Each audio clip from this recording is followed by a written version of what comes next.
like notes through the hourglass. These are the songs of our lives.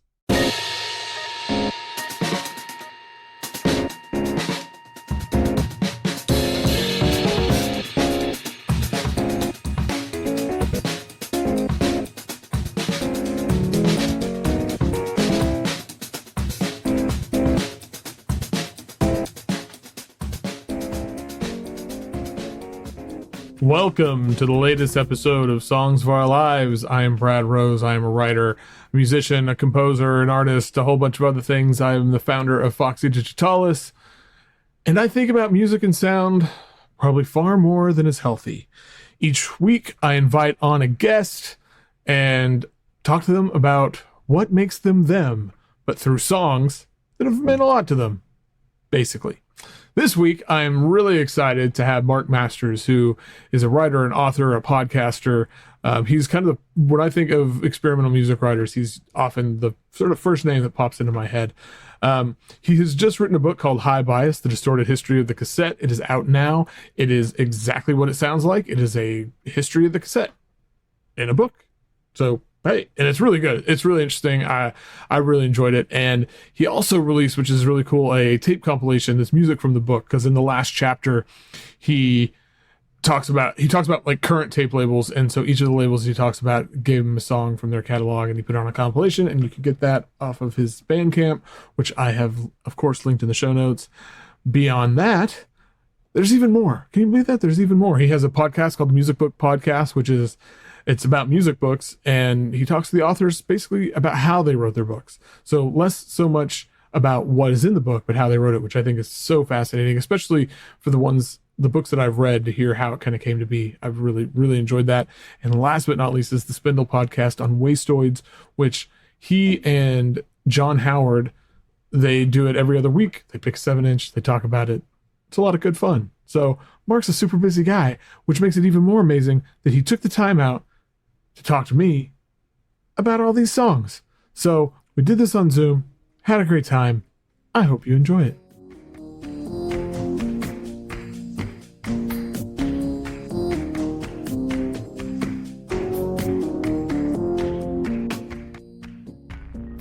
All right, my guest today is a writer and author, which are sort of the same thing, but sort of not. A former tennis fan and a current baseball fan. I don't know. You used to post a lot about tennis, and now you don't. But anyway, welcome to the show, Marc Masters. Oh, thanks so much for having me. And that's very accurate with my sports fandom. I appreciate that. I don't think anybody's ever actually realized that, but yeah, big switch from tennis to baseball now. So. What happened? Well, weirdly, at one point we decided we wanted to do some cord cutting, and I lost the tennis channel. And without the tennis channel, it's really hard to keep up with anybody beyond the big players. And then my son got into baseball, so it was a smooth transition. Yeah. No, I think I've learned more. I know about what's going on more in baseball because of your Twitter feed than I do of anything else. That's funny. Like, my world is like soccer, European. That's where, where my obsession is. My son's really getting into that too, but I know so little about that I'd love to find out more. But gosh, it's such a different world. It is. It's bizarre in a lot of ways. But anyway, you also have a new book coming out. I think that's the big thing, called High Bias.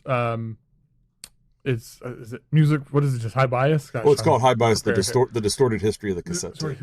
Yeah. I'm sitting here looking, and there's also a tape compilation that comes with it, and I'm like, High Bias, music from the book. No, that's not the name of the book. Right. That's the tape about the book. Yeah. But not an audio book. Nobody get confused. No, it's not. What made you, as a avid fan of tapes, and I can honestly say that tapes kind of changed my life, but what made you want to write a book about tapes? Well, it's an idea I had kicking around for a while. I actually started it with another publisher at one point, but it never really got anywhere. But the weird thing is, it's just sort of a coincidence that this one worked out. My friend Bobby Power, who runs Geographic North, I think you probably know him. Yes. He has a friend from former Foxy Digitalis writer. Yeah. Exactly. Yeah. Great guy. And a friend of his from college is an editor at UNC Press. And he happened to mention to Bobby one day, hey, I'm thinking about doing a cassette book. And Bobby was nice enough to recommend me, and I proposed it, and it's all worked out from then. So I owe Bobby a ton for that connection. That's awesome. Yeah, it's really cool. And then when there's a track from his label on the tape. So. Oh, great. Yeah. Well, yeah. Geographic North is what a great label. Yeah, definitely. What were some of the things, like, as you were digging in and doing the research and the writing, Mm-hmm. what's something that maybe you didn't know or that really surprised you that you learned as you were learning about the history of tapes? Yeah, I mean, there's a lot of things like that. Definitely. I mean, probably the two biggest ones are like the way that so many genres were really deeply invested in tapes, like especially hip hop. I mean, it's just amazing how that's the one tied the most to cassettes. If it weren't for cassettes, I don't even know where hip hop would be right now. I mean, that's the way it got circulated for so long before it ever was really on any kind of official releases or anything. And it just went so deep in terms of, like, I mean, the DJs were making their own tapes and selling them on the street. They were making their living off of cassette tapes, basically, before, you know, so that was a big one. I kind of knew about that, but I didn't realize how deep it ran. And then also the international impact, which again, with all the different labels like Sahel Sounds and Sublime Frequencies and Awesome Tapes from Africa, it's not like we don't know that cassettes over there exist, but once you dig really far into that, the way that it worked over in those countries, like in Egypt, my friend Andrew Simon has this really good book on cassette culture in Egypt. I mean, the government basically said the radio stations can only play this kind of music, and labels can only put out this kind of music. And the only way that music that they didn't approve of ever got circulated was on cassettes.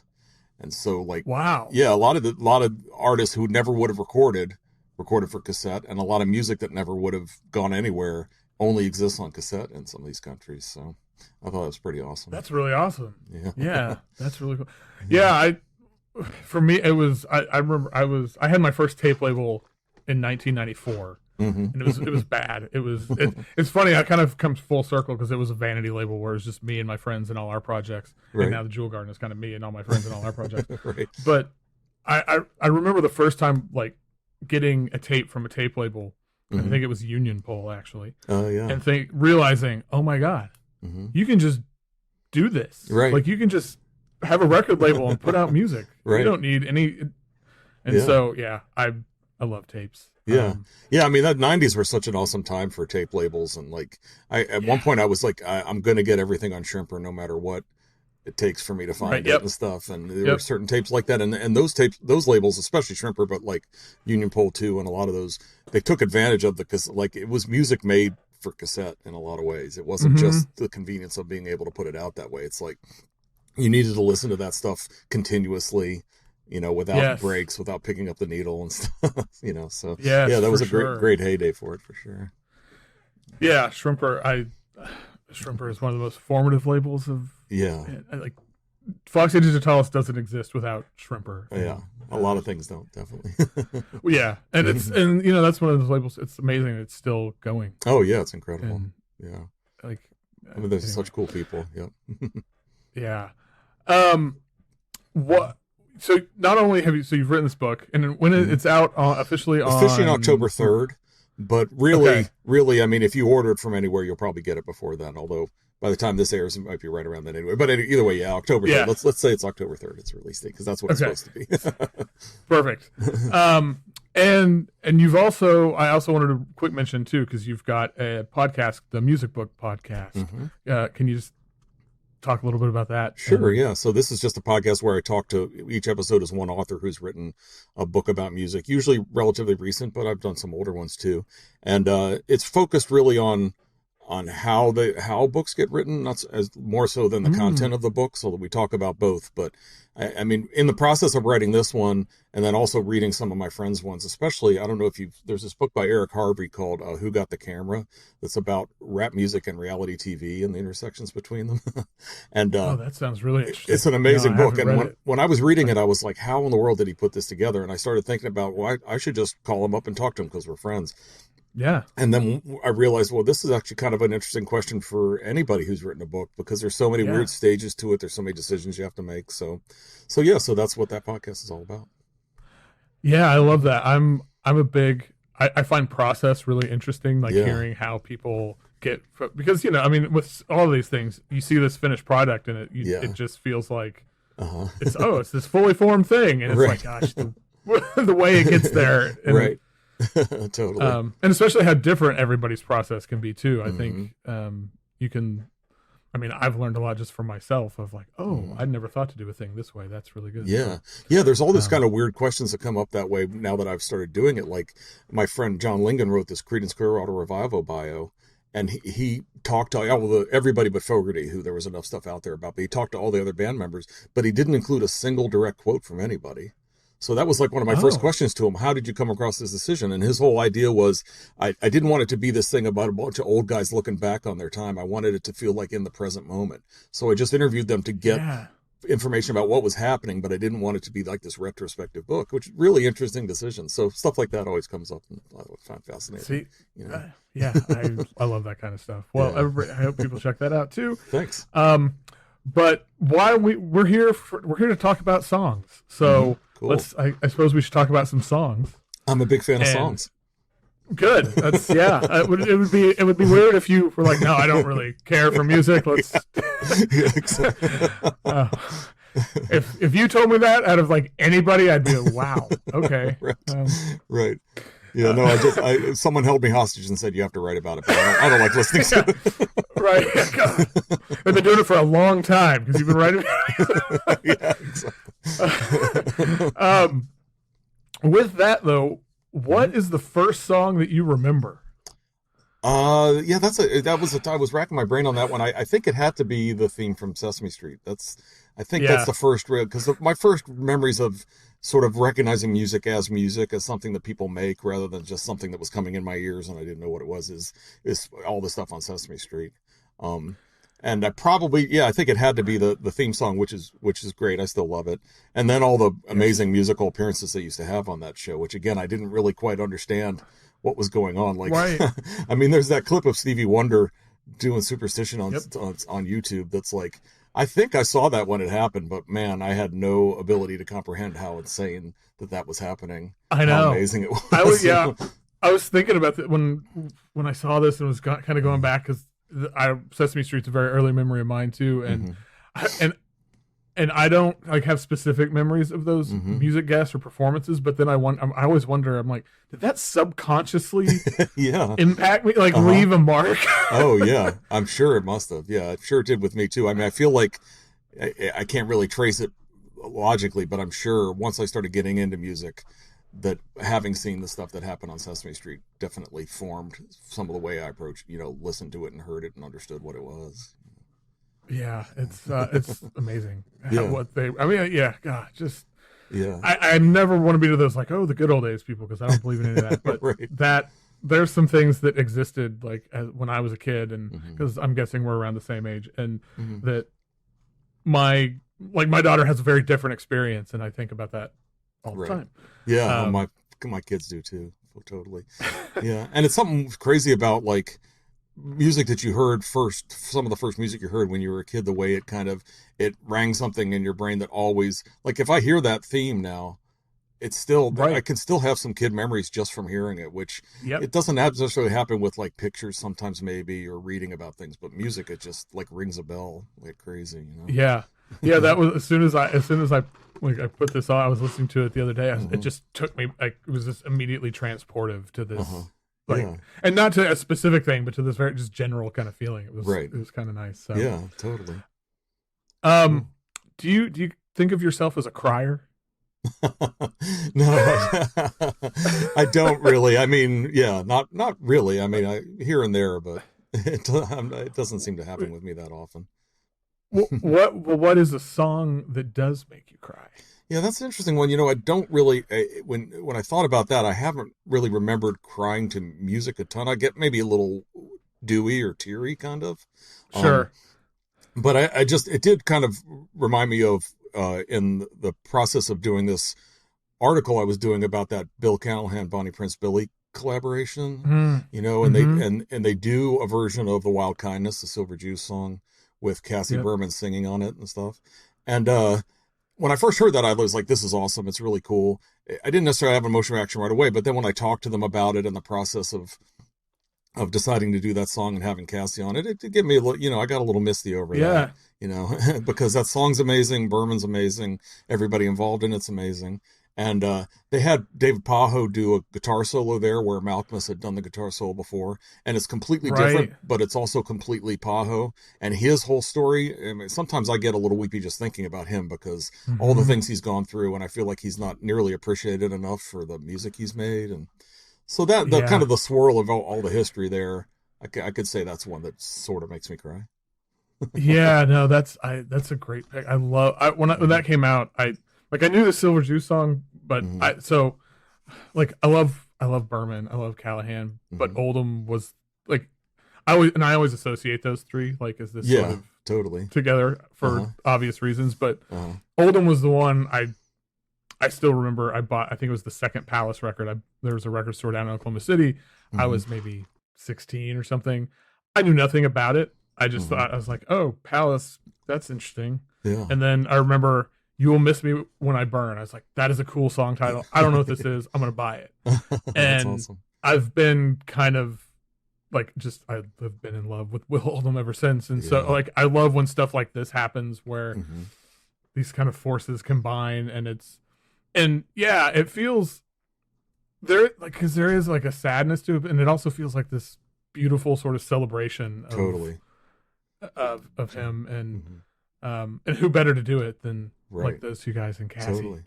Yeah, absolutely. You know, at least Oldham claimed that before Berman passed away, the three of them were talking about touring together, which would have been so insane. I almost can't believe that it ever could have happened, but it would have been amazing if it had.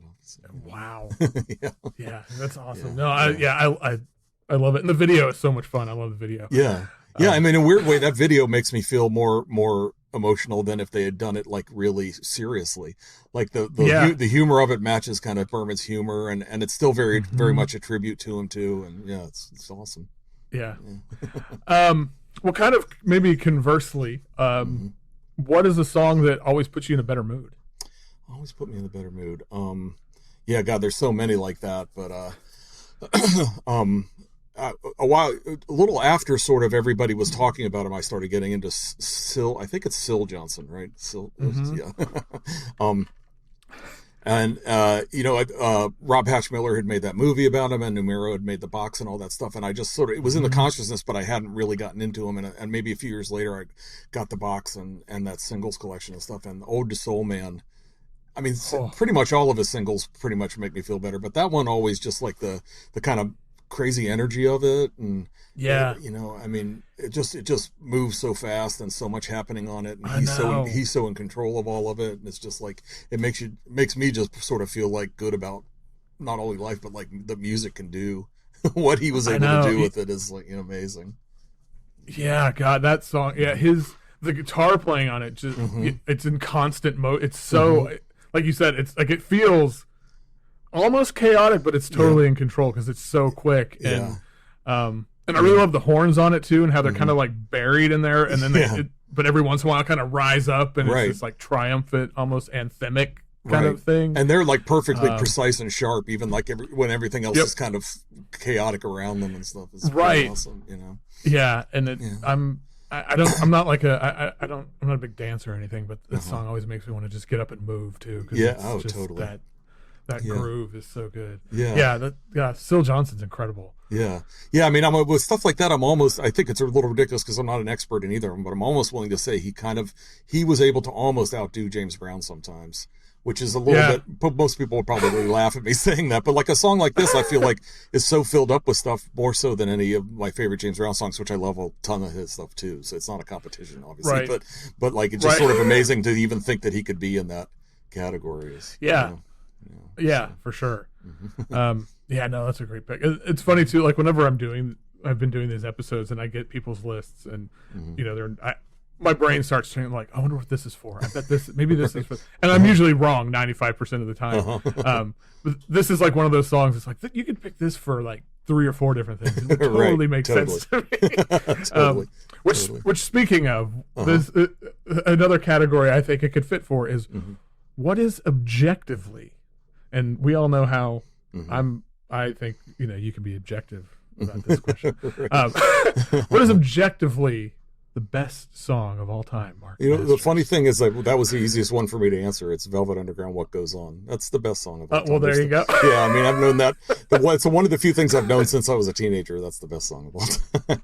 I mean, it's the best band of all time. It's, it's the kind of the culmination of you listen to the first couple records and you hear all the things they can do. And then this third record that's all quiet and soft and weird. And that's a surprise too. But like the second song, it's like, okay, this is like everything they can do. And a pop song too, but also a jam, and it's like, and the lyrics are perfect, and it's just, I mean, to me, it's sort of the rock and roll song. Like you could pretty much any other rock and roll song you could listen to, you could say could be based on this song, even if the people hadn't heard it before, you know. So I mean, obviously objective is a little ridiculous, but this is but if I had to go to any fight with one song, I would be very confident taking this song with me. So. That makes a lot of sense. It's funny. I was kind of a late bloomer in getting into Velvet Underground. Back when we were growing up and you didn't have streaming or YouTube, you couldn't just hear anything at any time. Right. You had to be real choosy. Yeah, totally. What you bought. Uh-huh. And when I first got in buying records, I was obsessed with like K Records and Kill Rock Stars and like all of that stuff. And that's where I spent my money. And then finally, like, got a little older, got a job. Sorry, I think it was in my late teens, early 20s, and heard the Velvet Underground like really heard them for the first time. Uh-huh. It was revelatory of like, yeah. Oh, okay, like right. all of this stuff that I love, you can hear traces of that, and yeah, totally. Yeah, I mean it's kind of my definitely most formative thing is coming up, which is so cliche and classic, but I'm totally into it. You know, it's like because in the '80s there was like this reissue program of the first three records plus that VU record, which was like had Foggy Notion and I Can't Stand It, all the kind of things that never made onto an album. And in my town, the only way to find out about music was 7-Eleven would get Rolling Stone. That was so I bought the Rolling Stone that week, and they had a lead review of all these 4 reissues. And for the first time ever, like I'd bought records before, but never, save up just for one record or whatever. I said to my dad, Dad, I like this. I think I'm going to like all these. Is there any way I can go get them all? Like a pre-birthday present. And he said, sure. So I had to drive to the town that had a record store, which is like about a half hour, 45 minutes away. And they had them all. Man. I bought them all. I brought them all home. And then, and they lived up to expectations, but they also didn't sound anything like I expected. And I think that was one of the things that really, when I really first started, I think when I heard the Velvet Underground, is I thought it would sound totally different. But like you said, it sounded different, but it also made sense. Yeah. And, yeah, like for Sunday morning to be the first song you hear from them, it's like, this is the Velvet Underground. Right. But then, but then later it makes so much sense after you've heard a bunch of other stuff. But anyway, it's still What Goes On is the best song. Yeah, well, I can't argue with that. Cool. Well, kind of on a different tangent here. What's a song that you used to love, but now you kind of find it a bit cringeworthy? Yeah, that's an interesting one. That one took me a little while to think about. It's funny. I picked something that's sort of probably the worst possible timing to be talking about this because everybody's talking about how much they love it, but it's Replacement's Waitress in the Sky. Yeah. So, I thought that was funny. Like all of a sudden yesterday I saw, it's like, oh, there's a discourse around. Yeah. So this Tim remaster or re-edit or whatever they did to it is out now, which I haven't heard yet. And and I'm sure it's good. I mean, I have this weird relationship with them where like I loved them in college and I loved them a little bit after that. Although when Don't Tell a Soul came out, I thought it was pretty disappointing, and I saw them play after that and they weren't very good. And over the years, I've just kind of had sort of one of the few bands that just hasn't held up for me. For me, they feel kind of like a semi-interesting bar band kind of band. And I mean, clearly like some writers have written some great stuff about them. So clearly there's something happening with their lyrics.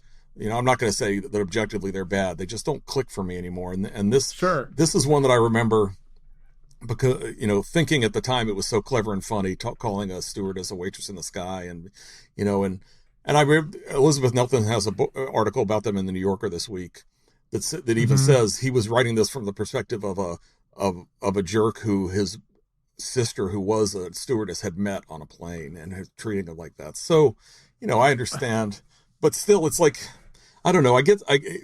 I get a little bit conflicted about these kind of songs that take on a character where they don't tell you what the character is, because it's very easy to listen to a song and be like, he's making fun of a stewardess. That's so, or a flight attendant. Sorry, I should call. And, but, and so I find it very easy that someone who is a jerk could think this song is awesome. Right. Well, I haven't seen that New Yorker article, and when I remember this song, hadn't probably thought about it in a decade or more, and was listening to it the other day, and I kind of had that reaction. I was like, oh, is he like, you don't, it's like, I didn't realize, like, oh, okay, this is from the perspective of, I mean, you can kind of think that, but like you said, it's not, you don't know that. Yeah. And I mean, I think the replacements were smart guys. I wouldn't just assume that they think it's great to be a jerk to someone, but at the same time, it's like these kind of songs often can kind of have it both ways. You can be like, they can, if somebody really likes it for the irony perspective of it, they can say, oh yeah, that's because it was from the perspective of it. But they could also happily have fans who just think it's awesome to make fun of women working on planes. Right.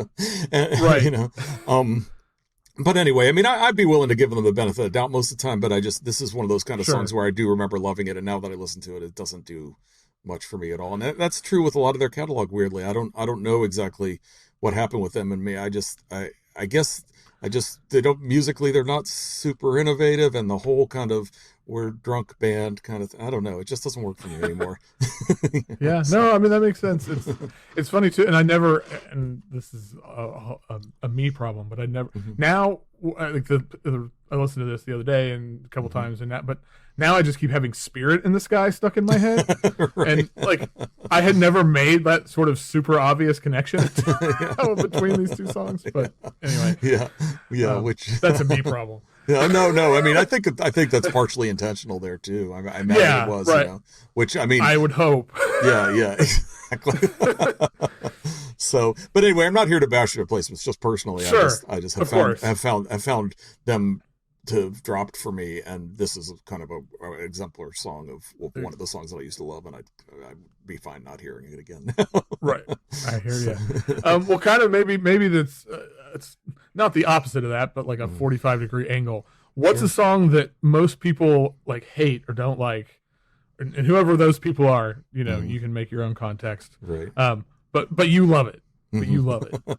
Yeah, I had trouble coming up with one for this because, except for sort of the most dumb pop songs, which sort of I tend to like. I don't have a whole lot of contradictory, ones on that level, but so I picked a kind of a weird one, the Pizza Underground, a song called Cheese Days. So I don't know if you remember the Pizza Underground. If people don't, it's Macaulay Culkin and a bunch of his friends doing Velvet Underground songs with pizza lyrics instead of the original lyrics. And I forgot all about it. And I mean, I think it's hilarious. I think the lyrics are really clever in a kind of a goofy way. The way they and this one is like the Nico song These Days turned into Cheese Days. It's like I don't do too much toppings cheese days, or and I don't know. I find that kind of goofy stuff funny. And every time I've ever posted about, hey, the Pizza Underground, you can get it on Bandcamp or whatever, every one of my friends is like, this is the stupidest thing I've ever heard. Why would you even care about that?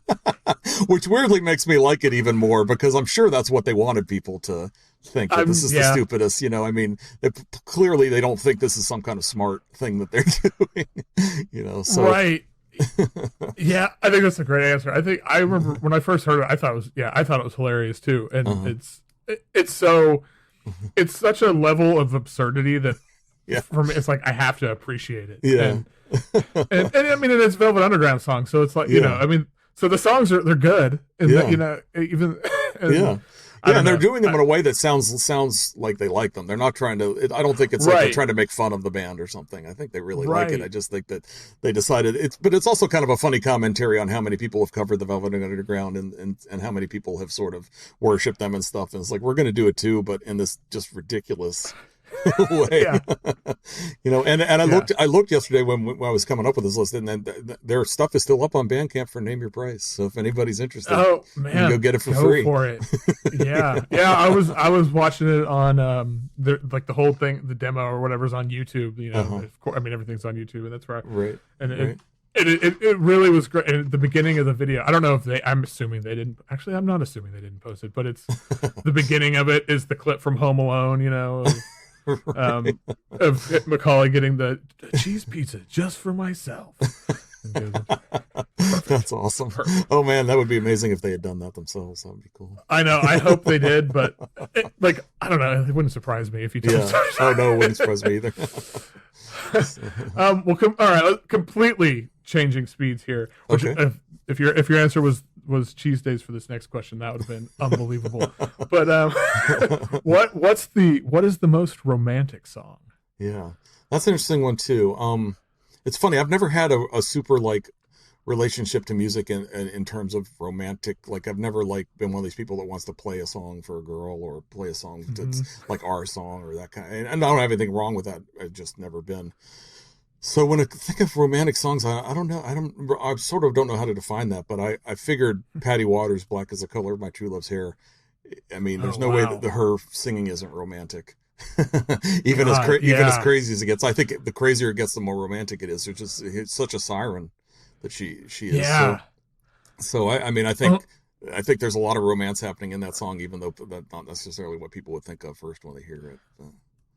I love that big. Yeah, no, that God, it's like she's channeling something else, and thinking of is like channeling this overwhelming love or something, and it coming out. Oh man, God, it's so what a song, and the fact she was only 19 when she did that.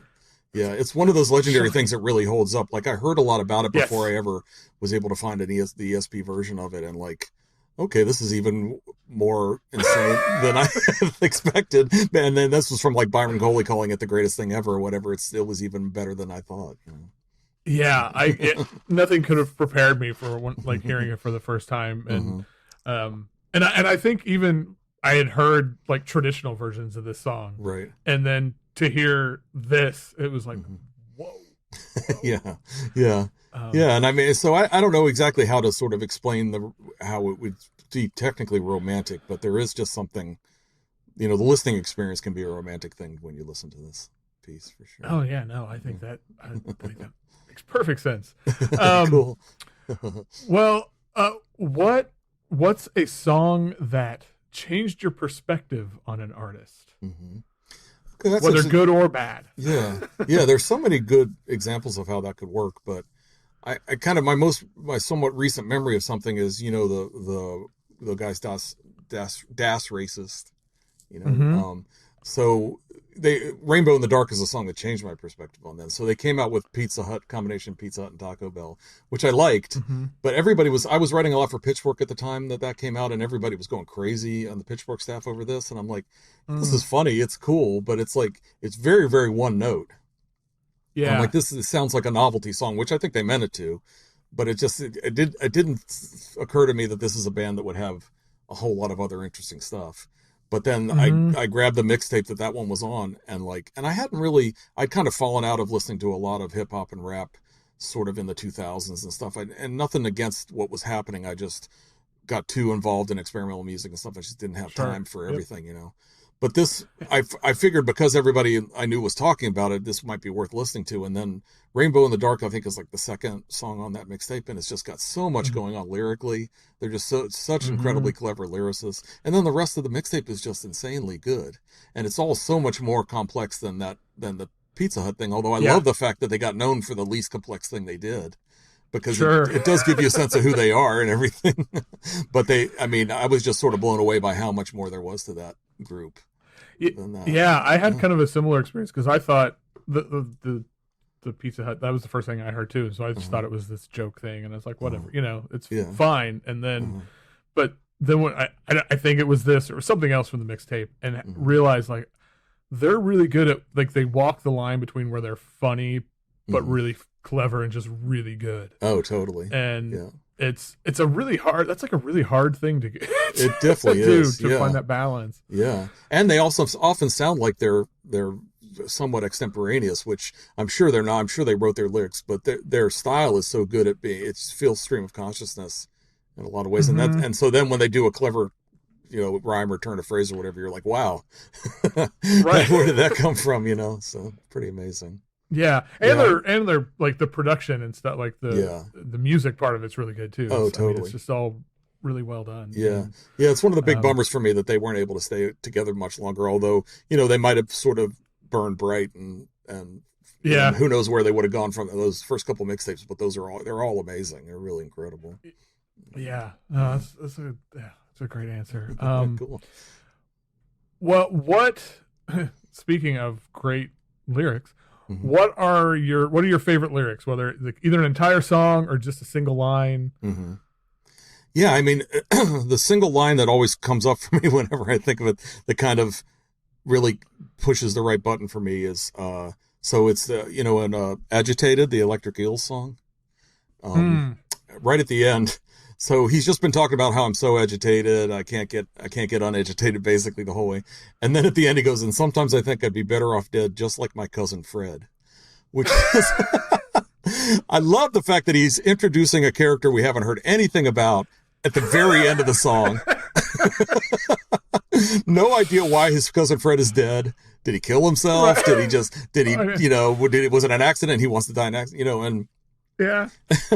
And I love how it also cuts because saying I'd be better off dead actually is a logical conclusion to how kind of pent up he is through the song. But but it's not like if you ended the song say I wish I was dead, you'd be like, ooh, that's kind of a but just like my cousin but just like my cousin Fred is like, it sounds like a cartoon almost at the end there. Right. And that's just like the perfect combination to me. It is. It's like you do this like whiplash in the space of a few seconds of like, wait. Yeah, and it also gets a feeling of almost like he just wrote that line at the end. He's coming up to the end. He's like, what can I say? I could just put my cousin Fred in the end of the song, maybe. Maybe. Yeah, so maybe. Man, I promised him I'd work him into this record. I gotta do it. Right. And the song kind of drops off right after he says it too. It just goes to a couple drum beats, and it's like, the drama of it is kind of great. It's almost like, okay, that's all he has to say. We're just stopping now. Yeah, and whenever I think about when I hear it, it's like I sit there. You feel like I'm just kind of looking around, like, wait, hold on, what just happened? What are we doing? Right. Shouldn't there be some more about Fred before the song is over? It's like, no, we're never going to talk about Fred again, Fred, because he's dead. Exactly. That's all you need to know about him. That's all you need to know about Fred. That's perfect. I love it. Awesome. Well, moving on to a completely different category here. Okay. What's a cover song that is better than the original? Well, I decided to go curveball on this one because I love a lot of like all the Sun City Girls covers are often better than just as good, and like the Feelies do great covers, and Luna, and I have so many bands I like who do really good covers, but I just decided to go with something that people might not know as well as the Culture Side, that Bruce song where they just take Dancing in the Dark and just scream over top of it, making fun of Bruce Springsteen through the whole thing, which has a double thing for me because I just love the idea that they put this out this way. It's just basically completely the Bruce Springsteen song with people yelling and some noise over it. But then also I'm not a big Bruce Springsteen fan, so it's doubly pleasurable for me because I don't mind hearing people make fun of him. So. I'd actually never heard this, and it just made me laugh. I'm a big Bruce Springsteen fan, but I still think it's hilarious. And it reminded me, do you remember, it must have been late 2000s, early 2010s, there was this tape that I don't even know who it was, but it was just called Soloing over Alanis Morissette. I do remember that. I never heard it, but I remember hearing about it. Yeah. And it was like literally somebody just doing guitar solos over the like Jagged Little Pill. This reminded me of that, and I was like, I wish I had it. I don't know that I still have a copy of that. It probably hasn't survived the mini moves, or it's in a box somewhere that I'll never find. But right. There's something I find very appealing to taking these really big culturally significant, not culturally significant, but like, you know what I mean, these big things, and just basically taking the piss out of them. As one I mean, this one is like literally spray painting graffiti on top of the Bruce Springsteen record, essentially. Which I love how it's sort of blunt that way, and it's sort of audacious, but also dumb in a smart way. It's just like it's so blunt. It's not trying to be a subtle parody. It's just screaming at Bruce Springsteen basically throughout his song. If you like this one, they do a version of We Are the World like this too. That's pretty amazing. Oh, I'm gonna look that up. That sounds wonderful. God, what a good for them. Yeah. I know nothing about them either or anything. So there's some pretty cool Bandcamp stuff over there. They have some good records, but I think their best stuff is the stuff that they do. And they've done this many times for multiple songs, and I think it's always great.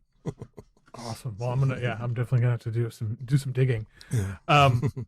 Well, this is on a completely different tangent. What's the sexiest song?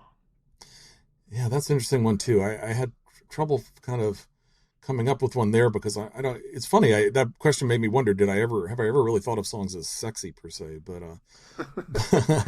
but there is this Beat Happening song, "Redhead Walking," that I've always found really kind of sexy and sultry and kind of. I mean, Calvin's got a sexy voice, first of all, so right. And I feel like it's extra in this song too. Like it's that. Oh my God. Yeah.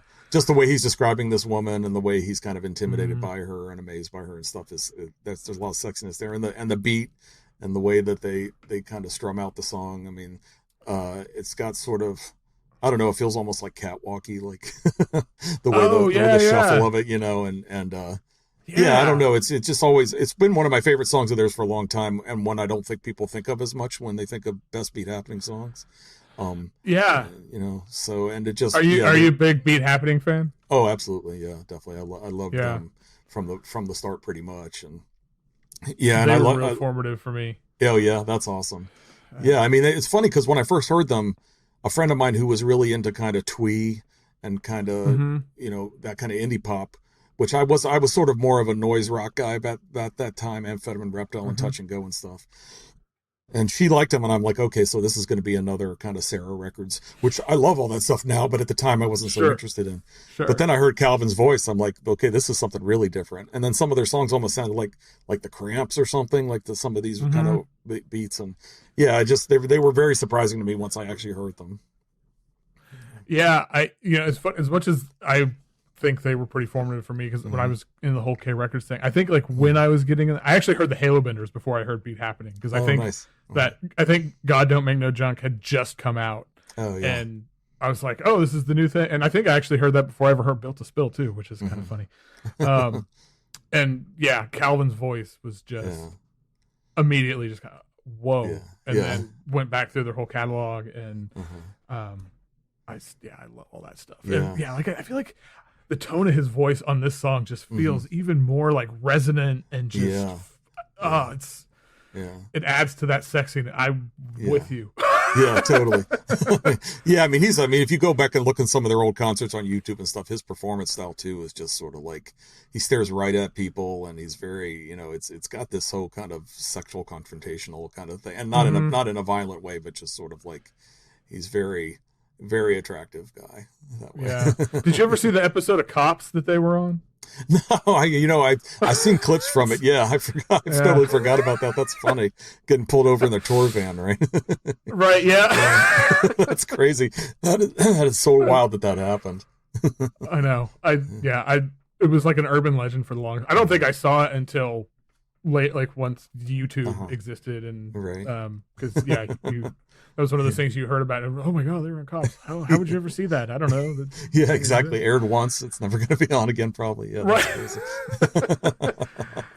Oh man. Well, all right. We're coming down the home stretch here. Cool. Got the two big ones left. Okay. We might say. So, what is the song that means the most to you? And it's not necessarily because of the song itself, but you associate it with something, a certain experience, or someone, or something like that. Yeah, I mean, this is cool to think about, because it kind of made me think my relationship to music is very sort of, I don't know if it's hermetic, self-reflect. Like, music to me is about music. And so most of my formative experiences with music and biggest are not associated with other things like, making a big move or doing something specific in my life that was a big turn. Usually it's just about, it opens me up to more music. And that's usually kind of the things I associate with a lot of things. And so during college and post college, a friend of mine was a big free jazz guy, and I knew almost nothing about jazz. I had Coltrane records, but that was it.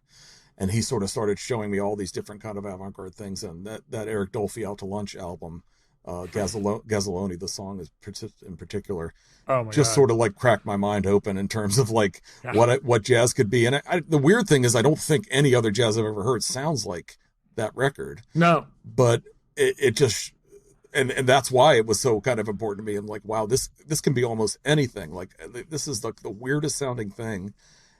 And Yeah. and so it means a lot to me just in terms of, I don't think I would have gone as far down the road with jazz if I hadn't encountered this song and this album. It's just, it kind of made me like, okay, I'm going to want to find out everything I can about Dolphy, about the people who played with him, about all the, and as jazz works, especially in the 60s and 70s, once you decide I'm going to be interested in everybody associated with everybody, it's just like, you could live 100 years and not hear everything you want to hear. So the amount of credit card debt I ran up in my early 20s going to Barnes and Noble and Borders, just buying Blue Note CDs, basically. Yep. It was like, oh, who's this guy? Hank Mobley. Okay, I'm gonna go. Oh, geez, there's 10 albums here. Yeah. Oh, look at all these. It's you wonder how these guys all did it. I mean, they were playing on each other's records all the time. They must have just been in the studio 24/7. It seems like, Right, well, and it's funny. One of the early episodes, not out yet, but it'll be out by the time this comes out, I did with Eric Mingus. Oh, nice. And he was talking about his dad and talking about how, like the jazz guys got one day in the studio, like Led Zeppelin got months. Right. He's like, my dad was on the same label and he was lucky he got 2 days. Right. And so, I imagine like with like back in that time, these guys were just, you'd be in the studio for 2 weeks and it's like, well, there's like 15 records. Right. Yeah. I mean, they were working musicians, which is really kind of a cool thing about that whole generation is like, this was their job. This is what they did day to day. And yet they were so willing to push the boundaries. Like they probably could. I mean, every one of these guys could have just been session guy the rest of his life and made a good living, but that they weren't going to settle for that. And it's kind of such a sort of awesome example of what you can do with music, This album and this track, I think, like you mentioned, the people who play on it. I mean, it's like, Dolphy is amazing, but I think this is, I think about Bobby Hutcherson a lot. I think this song is a big reason that I got really interested in him, just because there's a way, like there's everything in this song, it's going 100 miles an hour, except for until he gets to like his part, he's just doing this really minimalist. Yeah. But it just, there's something really enticing about it. And and him alone I could just cite as someone who broke my brain open too, because there's no way I would have ever thought that Vibes could be this interesting sounding and this weird sounding and this out there kind of, it doesn't seem like an instrument you could do that much with in these contexts. And not only does he do a lot with it, he does sort of the most interesting stuff with it a lot of time with the records he's on. And I was also thinking about, like, the last few years I've been having this sort of, I kind of really fallen in love with the flute as an instrument. And listening to, but this is probably like legitimately one of the greatest flute performances. Oh yeah, absolutely. Like, unreal. Yeah. I wonder what he still seems to have a decent impact on the world of jazz, but he's one of those guys that I do worry sometimes. I hope reissues just keep coming out, even if they're the same thing over and over, because people need to always be discovering him. I mean, Coltrane's got such a bigger reputation, deservedly so. He did many more records, but I mean, there's nothing like Dolphy. Yeah, there's really nothing. And you try not to think about it. It's like you think about what would he have done? I mean, I think about. And again, I talked about this in the Eric Mingus episode. We talked about Miles and how late Miles is so weird, and like, I mean, some of it even people haven't caught up to yet. Totally. It's like, what would Dolphy, I mean, you can't go down that road because you'll just get depressed. But exactly. But he's like he's definitely one of a kind, and just seemed like such a cool dude too. Yeah, and I love when you hear something comes out at like a reissue or some lost performance that they found a recording of, and he shows up on there. I don't know if you've heard, it was a couple years ago, this Mingus at Bremen 1964 and 1975 came out. Oh yeah, that's double so album, good. And that 64 session that Dolphy's on. Oh, jeez, it's really unbelievable. Yeah. Oh man. Okay, well, speaking of unbelievable, and I think I've narrowed it down based on things. So what is your favorite song? Well, that's always a tough one. I could answer that different every day, but I think Sure. beyond the Velvet Underground, my next favorite band is probably Sonic Youth, in terms of what they meant to me growing up and getting into them, and subsequently been lucky enough to talk to them here and there and meet them somewhat in different capacities. I had a book that came out at the exact same time Thurston had a book came out on the same subject. So I feel So you're rivals. No. Yeah, exactly. And of course, he's got a book coming out in October, just like I do, which is just too perfect. I've written 2 books, and both times he's had a book coming out right at the same time.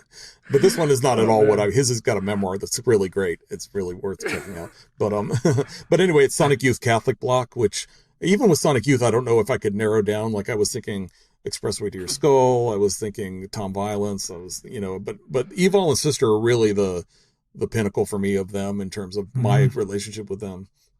And Catholic Block just kind of has all that. It's got all the guitar distance, all the Bronca kind of influence stuff, but it's also like they were just as into the Ramones, and it's just as Ramonesy as anything they did too. It's got that great beginning where it's basically plugging the amp in kind of over and over again a little bit. I have a note about that. Which that was super. Yeah. Go ahead. And it's just something, I mean, that is like the most Sonic Youth thing I can kind of imagine. Yes. On a record, so emblematic of what they did. Oh my God. And then the weird Thurston lyrics. Anyway, go ahead about that. Oh yeah, well no, I think so. This Sister and Daydream were kind of my 2 Sonic, but Sister's always kind of been the one for me too. And I think I heard, and I got into Sonic Youth via Nirvana, cool, because Nirvana broke when I was in 6th grade, and like I could do a whole podcast about all those cliches. Sure. But so I think I was like 12 when I heard this. And that part where they're plugging in their amps and that it made such an impression on me. And and I thinking about it, one of the very first ever sort of quote unquote experimental pieces of music I did was, I was probably 14 or something. And it was just entirely made of those sounds. And it was directly like a rip off of this idea. That's so cool. I just thought, I remember hearing it thinking like, I know what that sound is. Whoa, you could use that in music. That's cool. Whoa. Yeah. It is incredible because I love the fact that it's got the randomness. It's almost a little behind the scenesy, almost like, oh, hey, we're getting to hear them set up. But at the same time, what they end up doing after it almost is like an echo of the rhythm they made out of the plugging in and out kind of thing. And it does flow into the song too. Even though I don't think it had to, it could have worked without doing that, but it does. Yeah. And songs like this too kind of remind, I forget this sometimes, but like Lee Ronaldo's one of my favorite guitar players, like they ever live. God, I love Lee Ronaldo. Oh, amazing.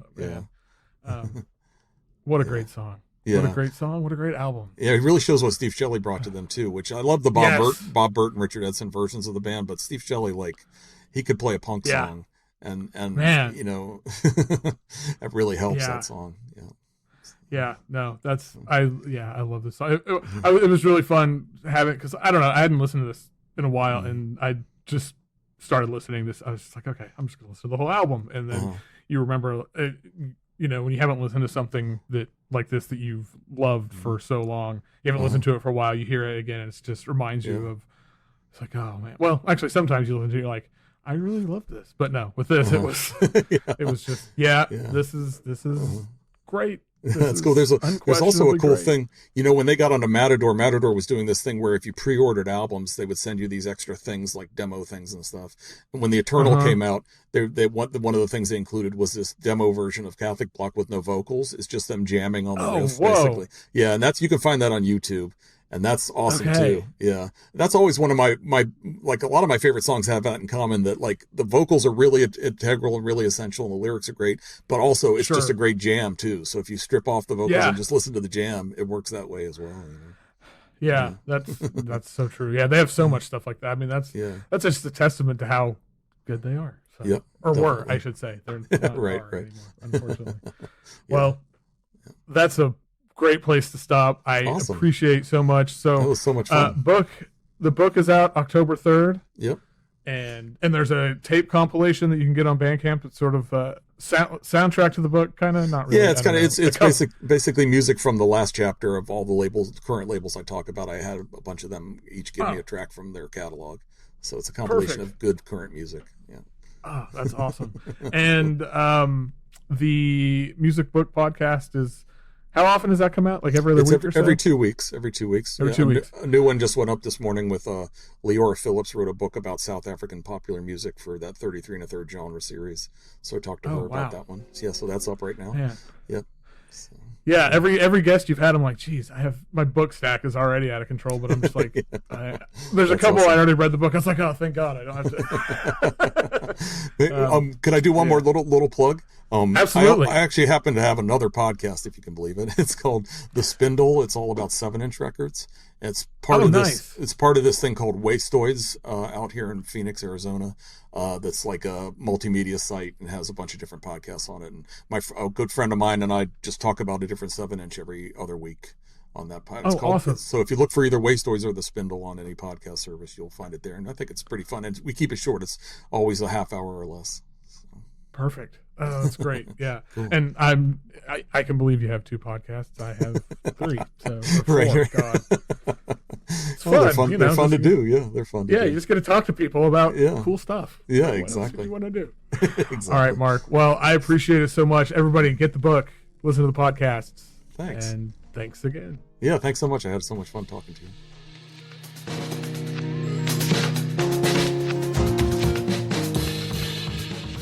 All right, thanks again to Marc Masters. Amazing time, amazing guy.